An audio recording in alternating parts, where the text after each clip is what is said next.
ትግራይ ሲያ ድሮን ገዚኣ ናይ ድሮን ሓይልታት እውን ሰልጢና ተምፀል ኢሎም እውን ዝቕስቅሱ ዘለው ሳቶም እዮም ትናይ እስክንድር ሓይሊ ንዓደ ምሓራ ድሮን ገዚኣ እያ ትግራይ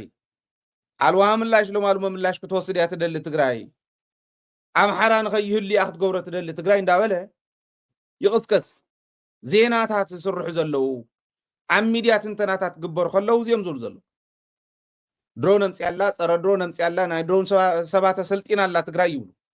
ሃይመፀገሙ እንደም ኮ ዘንጊዓ እያ ትግራይ ከምኡ ምግባራ ጌራ እንተኮይና ትክክል እዩ እዩ ዜና ረአይዎ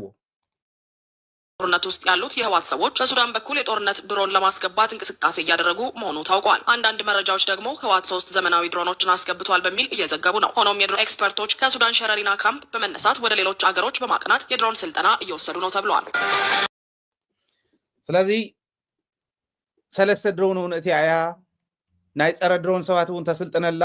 ከሱዳን ብሸረሪና ገይሮም ዝኣትውለው እዮም ዝተትብል ኣነ ከም ኣነ እንተዝኸውን ዝጎደልና ነማልእ ክብል ከለኹ ሰራዊት ትግራይ እንታይ ይጎዲልዎ ነይሩ ናይ ሰራዊት ትግራይ ጉድለት ዝነበረ ድሮናት ከም ዝመፃ ፀላኢ ብድሮን ከም ዘጥቃዓና እሞ ፀረ ድሮን ከም ዘድልየና ፈሊጡ ፀረ ድሮን ቀዲሙ ከኣቱ ዘይምግባሩ ፀገም ነይሩ እቲ ኩናት ዘመናዊ ምዃኑ ፈሊጡ ብድሮናት እንተነኣሰ ብጀትስ ዘይክዋጋእ ይኽእል እዩ ግን ብድሮናት ክዋጋእ ክኽእል ነይርዎ ለድሮን ክእቱ ነይርዎ ሕዚ ከዓ ዓብይ ዕድል ኣሎ ኣነ ናይ ኤርትራ ረኽቢ ምስ ኤርትራ ረኽቢ ከምቲ ስኢሎም ኣክቲቪስት ተራኸበ እከለ ተራኸበ ጥራሕ ኣይኮነን ክኾን ዝደልዩ ኣነ ዝደልዩ ዝዛረብ ዘሎ ሃይለ ዲል ክንገብር እንተኮይንና ምስ ኤርትራውያን ክንረዳድኣ እንተኮይንና ምስ ኤርትራውያን ንህዝቢ ትግራይ ካሕሳ ዝኸውን ናፅነት ህዝቢ ትግራይ ምርግጋፅ ከምታ ናፅነቶም ምርግጋፅ ተፃወትናያ ፀወታ ኤርትራ እውን ክትፃወት ኣለዋ ባህሊ እዚ ንምግባር ወደብ እንዲ ዘይብልና ነይሩ ወደብ ክህቡ ኣለዎም ድሮናት ከኣትዋ ኣለዎን ፀረ ድሮን ከኣቱ ኣለዎ ብሱዳን ዜርካ ምእታዊ የድልየና ንሕና ቆሪፁ ብኤርትራ ከኣቱ ክኽእል ኣለዎ ባህሊ እታ ሕዚ ምስ ኤርትራ ተራኺባ ዘላ ናይ ቀልዲ ከይትኸውን ፈሽላ ከይትተርፍ ናፍቱ ንሳቶም ዝፃወተሉ ዝነበሩ ሜዳ ተመሊስና ናይ ድንቁርና ፀወታ ከይንፃወት ሚንስ ነንባዕልና ከይንዋጋእ ከይንምለስ ፀገምና እንታይ ነይሩ ኣብ ክልቲኡ ዝነበረ ፀገም ኣብ ክልቲኡ መሪሕነት ዝነበረ ፀገም እንታይ ነይሩ ህዝቢ ናይ ሓባር ታሪኹ እንታይ ይመስል ንቐፃሊ ሓዊሩ ክቕፅል እንተኮይኑ እንታይ ከመይ ገይሩ ክቕፅል ክኽእል ኣለዎ ዝብል ብደንቢ ተገምጊሙ እቲ ፀገም ኮይኑ እሞ መፍትሒ ተገይሩሉ እቲ ብቁዕ መንገድና ንኩልና ሒዙና ክኸይድ ዝኽእል መንገዲ እውን እዚ ተባሂሉ ተፈልዩ ዘላቂ ዝኾነ ሰላም ዘላቂ ዝኾነ ምትሕግጋዝ ዘላቂ ዝኾነ ሕብረት ዘላቂ ዝኾነ ልምዓት ክመፅእ ብዝኽእለሉ መንገዲ ምኻድ ኣድላይ ዝኾነሉ ሕዚ እዩ ማለት እዩ ድሮን እቲ ኣያ ትግራይ ኢልካ ዜና ብምስራሕ ቀዝቃዛ ጦርነት እዮም ዘለው እንዲኦም ዝብሉና ዘለው